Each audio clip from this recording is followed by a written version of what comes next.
Pour faire les confitures, il faut que les aubergines fassent nuit blanche sous la pleine lune. Tiens, voilà pour toi. Dunia, t'entends? C'est l'oiseau de mon ventre qui gazouille. Dunia? Ça veut dire le monde? Raconte-moi l'histoire de la princesse d'Alep.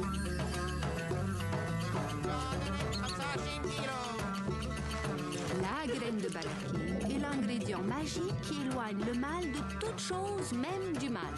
Alors la lune, c'est magique, comme la graine de baraquet? Non, la graine de baraquet est bien plus magique. Bien qu'elle soit toute petite, elle éloigne le mal du mal. Dunia! Mounet!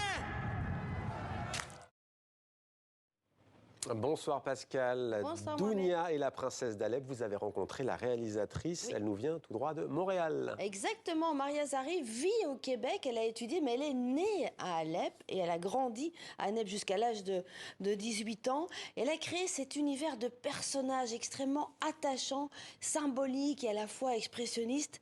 Ce film, mon cher Mohamed, sent bon. Le parfum, la cuisine, les épices. Et c'est rare pour un film qu'on soit aussi penché et bercé et plongé dans les odeurs. Alors évidemment, ça c'est pour la période de paix. Puis tout d'un coup, il y a la guerre. La petite Dunia doit s'exiler avec ses grands-parents, prendre le chemin de l'exil. Et c'est l'exil vu par les yeux d'un enfant. On écoute.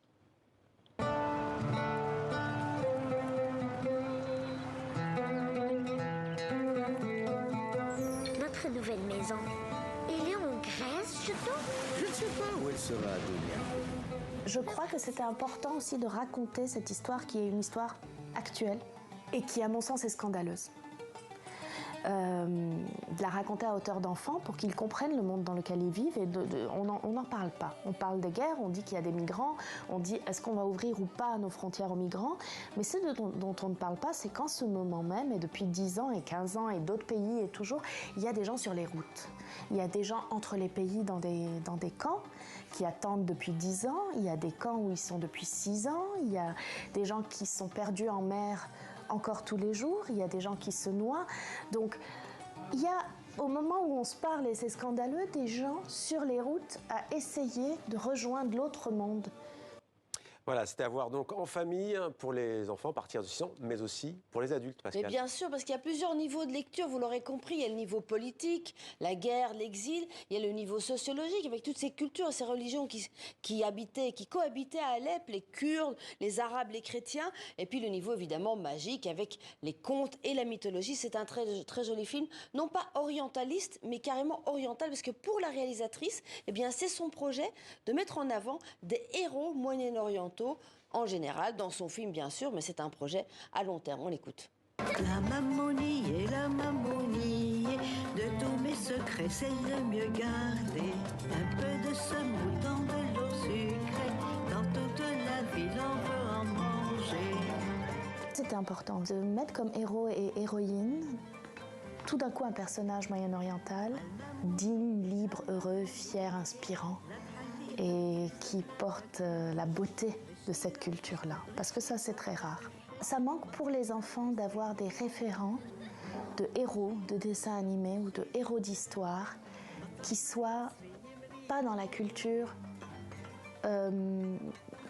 dominante, occidentale ou américaine, européenne ou américaine, ni européocentrée, ni américano-centrée, et du coup, qui expriment leurs différences culturelles comme quelque chose de naturel. La mamonie, de tous mes secrets, c'est le mieux gardé. Et Pascal, on termine avec l'excellente santé des tournages de films africains, notamment au Sénégal. Oui, alors regardez sur ces images, il y a même une école de cinéma qui vient d'ouvrir à Dakar. C'est une succursale de l'école ouverte par le collectif Courtrajmé à Paris, qui avait été fondée par Ladjili, parce qu'il y a des réels besoins de techniciens, mais aussi de scénaristes, de réalisateurs. Alors le Nigeria, vous savez, était plus connu pour les films, pour le cinéma. Le Sénégal, jusqu'à présent, était davantage connu pour les séries. Eh bien, ils font eux aussi leur conversion vers le cinéma grâce à évidemment des soutiens comme TV5 Monde, Canal+, et aussi parce qu'il y a beaucoup de salles qui ouvrent. Alors je vous propose d'écouter ces deux témoignages, un réalisateur français et un réalisateur sénégalais en cours de tournage actuellement. J'ai écrit un long métrage qui s'appelle Banlieusard, qui a été diffusé sur Netflix il y a 4 ans. Et on est ici au Sénégal pour tourner la suite de ce film, un deuxième volet. Allez, c'est coupé, merci. Au début, quand on a commencé, c'était vraiment une production tous les 2 ans ou 3 ans, on dirait même. Là, maintenant, chaque année, on a presque 2, 3, 4 projets de long métrage au Sénégal, et peut-être même un peu plus. Donc là, ça a vraiment changé ces 5 dernières années. Pardon, faites attention de première.